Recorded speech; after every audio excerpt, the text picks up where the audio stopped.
అమెరికాలో చిందరవందరగున్న మీ ఇంటికి handyman cleaning plumbing services కోసం కాంటాక్ట్ ఇన్స్టా సర్వీస్. యుఎస్ లో ఎక్కడైనా ఎప్పుడైనా for instant booking visit instaservice.com. America తమ దేశంలో పర్యటించేటువంటి వారిపైన నియంత్రణ చర్యలు తీసుకోవడమే కాదు, ఇప్పుడు తమ దేశ పౌరులు ఏ ఏ ప్రాంతాల్లో పర్యటించాలి, అలానే దౌత్యపరంగా వివిధ దేశాలతో ఉన్నటువంటి సంబంధాలకు అనుగుణంగా ట్రావెల్ బ్యాన్ విధించాలని నిర్ణయించింది. దీనికి సంబంధించిన ఎగ్జిక్యూటివ్ ఆర్డర్స్ పైన ప్రెసిడెంట్ డొనాల్డ్ ట్రంప్ సంతకాలు చేశారు. దీన్ని ఎలా అమలు చేయాలి, కారణాలు ఏంటి, ఎందుకు ఈ నిర్ణయం తీసుకోవాల్సి వచ్చింది, ఇది కూడా ఆయన ఎక్స్ప్లెయిన్ చేసేటువంటి ప్రయత్నం చేశారు. అసలు ఓవరాల్గా ఎన్ని దేశాలపైన 12 దేశాలపైన ఈ ట్రావెల్ బ్యాన్ పెట్టారు, పాక్షికంగా ఆంక్షలు మరికొన్ని దేశాలపైన ఒక 7 దేశాలపైన పెట్టారు. అసలు ఆ లిస్ట్ ఏంటి ఒకసారి విశ్లేషించే ప్రయత్నం చేద్దాం. అమెరికన్ ప్రెసిడెంట్ తీసుకున్నటువంటి ఒక నిర్ణయం ఇది. 12 దేశాలను అయితే పూర్తిగా ట్రావెల్ బ్యాన్ చేయాలనేటువంటి నిర్ణయం తీసుకున్నారు. అందులో ఆఫ్ఘనిస్తాన్, చాడ్ అంటే సెంట్రల్ ఆఫ్రికన్ కంట్రీస్, అలానే republic of the Congo, Equatorial Guinea, ఇక్కడ Eritrea, Haiti, Iran, Libya, Myanmar, అలానే సోమాలియా, సుడాన్, యమన్ అన్ని మ్యాక్సిమం ఆఫ్రికన్ కంట్రీసే ఎక్కువ కనిపిస్తున్నాయి ఈ లిస్టులో. చూస్తే మనం ఒకసారి చూద్దాం కాంటినెంట్స్ పరంగా ఎలాంటి ప్లేసెస్లో ఉన్నాయి ఏంటి అనేది చూద్దాము. సో ఈ ఆరెంజ్ కలర్లో ఉన్నాయన్నీ కూడా బ్యాన్ ఫుల్ ఫ్లెడ్జ్డ్గా పెట్టినటువంటి 12 దేశాల లిస్టు. ఈ కొంత లైట్ ఆరెంజ్లో కనిపిస్తున్నాయన్నీ కూడా పార్షియల్ ట్రావెల్ బ్యాన్లో పెట్టినటువంటి 7 దేశాల లిస్టు. సో మొత్తం చూస్తే ఇక్కడ అమెరికన్ కాంటినెంట్స్ మొత్తంలో చూస్తే ఒక హైతీ మాత్రమే ఉంది. ఇక ఆఫ్రికన్ కంట్రీస్ ఎక్కువ కనిపిస్తున్నాయి. లిబియా కానీ, సుడాన్ కానీ, చాడ్ కానీ, ఇటు ఈక్విటోరియల్ గినియా కానీ, అలానే కాంగో, ఇవన్నీ కూడా సోమాలియా, యమన్ ఇది వెస్ట్ ఏషియా పరిధిలో వచ్చేది. ఇక ఇరాన్, ఆఫ్ఘనిస్తాన్, తుర్కమెనిస్తాన్ ఆ పార్షియల్ పెట్టారు. మయన్మార్ కూడా ఫుల్ ఫ్లెడ్జ్డ్గా పెట్టారు. ఇక పార్షియల్ వాటిలో ఇటు తుర్కమెనిస్తాన్ కనిపిస్తుంది, ఇక్కడ లావోస్ కనిపిస్తుంది, ఇటువైపు బురుండి ఉంది, అలానే టోగో, సియరా లియోన్ కనిపిస్తున్నాయి. ఇక పక్కనే ఉన్నటువంటి క్యూబా పైన, వెనిజువేలా పైన కూడా ఈ పార్షియల్ బ్యాన్ విధించాలని చెప్పని అమెరికా ప్రభుత్వం నిర్ణయించింది. సో రిస్ట్రిక్షన్స్ ఉంటాయి, వీసా పరమైనటువంటి రిస్ట్రిక్షన్స్, ఇవన్నీ కూడా అమలు చేసేటువంటి అవకాశం ఉంటుంది. మొత్తం మీద 12 దేశాలపైన ఆంక్షలు, మరొక 7 దేశాలపైన travel ban, complete travel ban పెట్టాడు డొనాల్డ్ ట్రంప్. ఒకసారి ట్రంప్ దీనికి సంబంధించి ఏం చెప్పారో కూడా చూద్దాం మనం. By the entry of foreign nationals who are not properly vetted, as well as those who come here as temporary visitors and overstay their visas, we don't want them. In the 21st century, we've seen one terror attack after another carried out by foreign visa overstayers from dangerous places all over the world. And thanks to Biden's open door policies, today there are millions and millions of these illegals who should not be in our country. In my first term, my powerful travel restrictions were one of our most successful policies, and they were a key part of preventing major foreign terror attacks on American soil.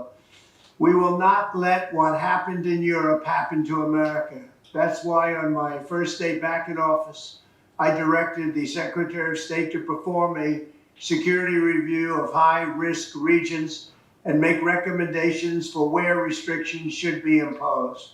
Among the national security threats their analysis considered are the large-scale presence of terrorists, failure to cooperate on visa security, inability to verify travelers' identities, inadequate record-keeping of criminal histories, and persistently high rates of illegal visa overstays, and other things. Very simply, we cannot have open migration from any country where we cannot safely and reliably vet and screen those who seek to enter the United States.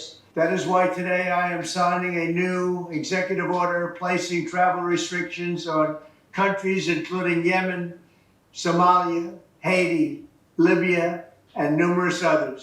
The strength of the restrictions we're applying depends on the severity of the threat posed. The list is subject to revision based on whether material improvements are made, and likewise new countries can be added as threats emerge around the world. But we will not allow people to enter our country who wish to do us harm, and nothing will stop us from keeping America safe. Thank you very much. Right, ఇది Trump ఇచ్చినటువంటి statement sign చేసేటప్పుడు white house అఫీషియల్గా release చేసినటువంటి video document ఇది.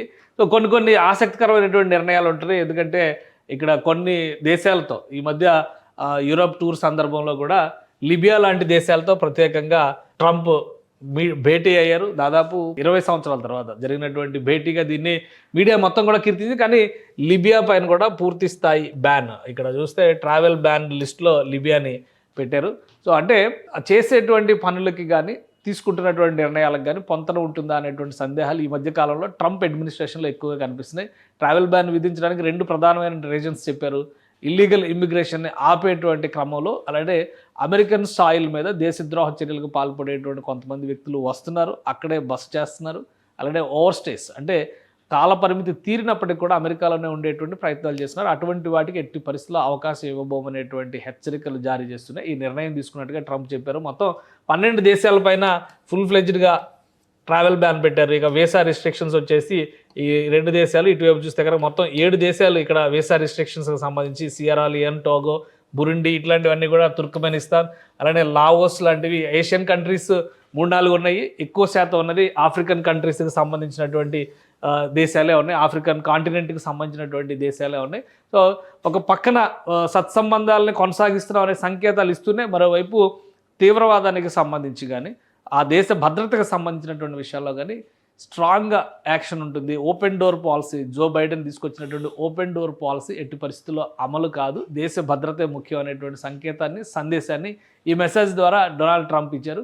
So travel restrictions వచ్చిన తర్వాత ఆయా దేశాలతో సంబంధాలు ఏ విధంగా ఉంటాయి, ఆల్రెడీ చాలా దేశాలతో ట్యాక్సేషన్ పాలసీ విషయంలో కానీ, ఇప్పుడు యూరోప్లో జరుగుతున్నటువంటి యుద్ధం విషయంలో కానీ అమెరికా అనుసరిస్తున్నటువంటి విధానాలు కొంత ఇబ్బందికరంగా మారుతున్నాయి. ఇప్పుడు మళ్ళీ ఆకస్మికంగా ఈ ఎగ్జిక్యూటివ్ ఆర్డర్స్ పాస్ చేసిన తర్వాత ఎలాంటి పరిణామాలు ఉంటాయో చూడాలి.